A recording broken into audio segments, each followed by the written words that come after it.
Isolation Protocol Day 26. Happy birthday to my youngest niece, and that's about all the news for today. So I will be reading another chapter from uh, Girl Unseen. Reese slipped quietly into the seat in the back corner and looked around. Most students were clustered around in several groups instead of rigid rows, like Mrs. Johnson's English class. The desks were arranged in groups of 6. Reese shrunk deeper into her baggy sweatshirt. That meant she would be expected to be working in groups. She hated working in groups. At least algebra was easy. The bell rang, but there was still no sign of the teacher. The group standing around only gradually migrated to seats. 3 girls ended up sitting near Reese. After a minute, 2 boys filled out the group. The last boy standing walked up to the front of the room and began rummaging through papers on the desk. There was a collective sigh from the girls. One leaned over to whisper, "Isn't he just the best?" "Should he be doing that?" Reese answered. "Oh, you must be new here. That's Mr. Fields. He's like some sort of math genius or something." Another girl whispered, "Did you hear he has a tattoo? A big one on his back." That set off another round of giggles. At last the teacher found what he was looking for. "Sorry for the delay. The office just sent over a new roster. As I say your name, please correct any pronunciation and let me know what you want to be called in this class." "Elizabeth Anderson?" The girl next to Reese raised her hand. "Lizzie."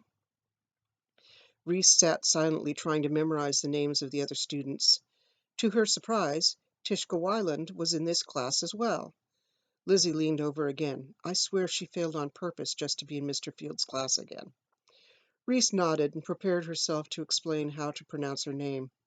The teacher looked at the roster and called out the name. "Amarisa Zila?" Reese jerked her head up in shock. He'd pronounced it correctly. Um, "Reese, please." Mr. Fields looked at her with his head tilted and his brows pressed together. "Reese? Okay. Is there anyone whose name I didn't call?" He was still staring at her, and Reese got the feeling he was looking right into her soul. She quickly looked down, the sweatshirt hood falling over her face. "Oh, my beating heart, I wish he'd look at me like that." Lizzie fanned herself with her notebook. "You've got to be kidding. He's so short," the boys in the group laughed. "You idiots. It's not the size that matters to a girl." The boys laughed even harder, and Lizzie blushed when she realized what the boys were laughing about.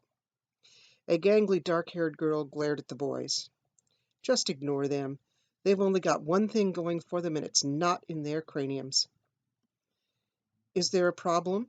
Reese tried to shrink even more into her shapeless hoodie. "No, Mr. Fields," said Lizzie. "We're just getting to know each other." The teacher dropped a stack of papers in front of Reese. "That's nice. Reese, please pass these around to your group." She silently handed the papers around. "A test? On the first day?" Lizzie groaned and began searching her huge purse for a pencil.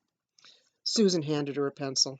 "If you'd listened instead of talking so much, you would have heard him explain. This is just to see how much of a review of last year's stuff we will need." Reese glanced over the test questions. They were all fairly simple. She finished in just a few minutes. She turned the test face down and set her pencil on top. Glancing around, she discovered everyone else still working on the test. She shoved her hands into the pocket of her sweatshirt and tried to become invisible. But boredom soon took over. She picked up the pencil and doodled on the back of the test until the end of the hour. Anything to avoid the piercing green eyes of the teacher. And that was chapter 2 of Girl Unseen. The story is almost completely finished, just a little bit of editing left to do.